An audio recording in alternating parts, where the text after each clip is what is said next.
Quelles sont les définitions, les objectifs et les périmètres du contrôle interne? La notion de définition a considérablement évolué dans le temps. Elle a été en quelque sorte forgée au début du XXe siècle, en 1916, par Henri Fayol.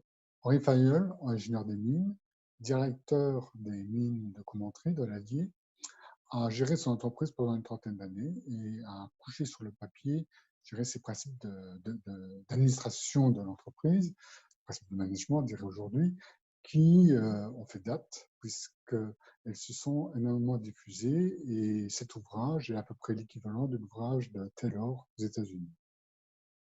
Parmi ces principes d'administration des entreprises, Fayol développe la notion de contrôle intérieur. Qu'est-ce qu'il entend par contrôle intérieur? Tout simplement un dispositif de surveillance qui vise à faire en sorte que les fonctions qu'il a distinguées au sein de l'entreprise fonctionnent correctement, atteignent leur objectif, c'est-à-dire les objectifs liés à un programme défini par la direction de l'entreprise. Cette notion de surveillance va être transformée par le traducteur en langue anglaise de cet ouvrage, qui va davantage lui appliquer la notion de maîtrise.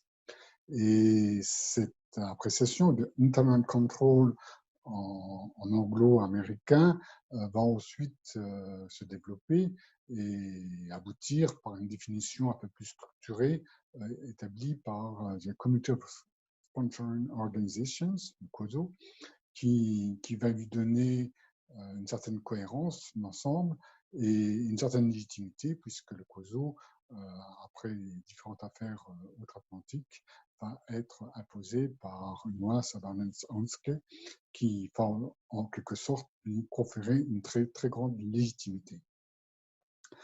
Cette notion nous est revenue en France, dans Internal Control, qu'on a retraduit en contrôle interne, et non pas contrôle intérieur. Et certains d'entre nous considèrent que cette définition est mal traduite, puisqu'on aurait davantage dû dire maîtrise des risques que internal control, ou un contrôle interne. Quoi qu'il en soit, on voit que cette évolution dans le temps de cette notion conduit les personnes qui s'y attachent à projeter sur elles leur propre problématique, leur propre culture, qui fait que, d'une certaine manière, elle est dotée d'une certaine plasticité. Et de fait, il n'y a pas de définition légale en France, ni de définition réglementaire du contrôle interne.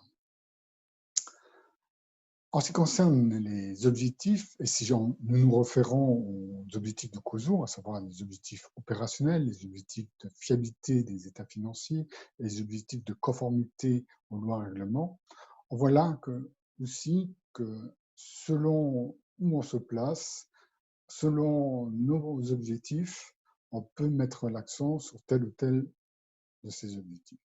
Prenons par exemple la Direction générale des finances publiques, qui, bien sûr, anime le réseau du Trésor. Pour elle, l'objectif qui nous semble le plus important, c'est bien sûr l'objectif de fiabilité de l'information financière. Et donc, le contrôle interne comptable et financier va tourner essentiellement autour de cette question et va écarter de fait donc l'objectif opérationnel. Et on sait qu'au sein d'une collectivité territoriale, il y a un objectif opérationnel. La directrice des finances de la ville d'Orléans considérait d'ailleurs qu'il y avait 200 activités distinctes au sein d'une commune comme celle d'Orléans. Et donc, autant d'objectifs opérationnels. On voit que définir le contrôle interne comptable uniquement sur l'objectif de fiabilité des états financiers est restrictif. L'un de même par rapport à l'objectif de conformité aux lois et règlements. On voit bien que la définition prônée par la DGFiP est restrictive et ne vise pas à avoir un dispositif, je dirais, de surveillance pour faire en sorte que les lois et règlements au sein d'une collectivité soient respectés. En tous les cas, pas selon ces modalités-là. La troisième dimension, je dirais, de contrôle interne, c'est son périmètre. Et là aussi, au sein du secteur public local, selon que l'on mette l'accent sur le budget principal, ou sur le budget principal et les budgets annexes, ou sur le budget principal et les budgets annexes et les satellites, on voit que les périmètres changent énormément. Or, une collectivité a de très nombreux satellites. Des satellites associatifs, des SEM, des SPL, il y a aussi des délégataires de services publics, voire de titulaires de marchés de partenariat ou autres bails amphithéotiques. Et donc, l'ensemble des engagements que peut prendre une collectivité vis-à-vis de tiers, plus ou moins proches d'elle, du reste, font d'une certaine manière prendre des risques particulièrement conséquents. Et donc, la notion de périmètre est également doit être prise en considération.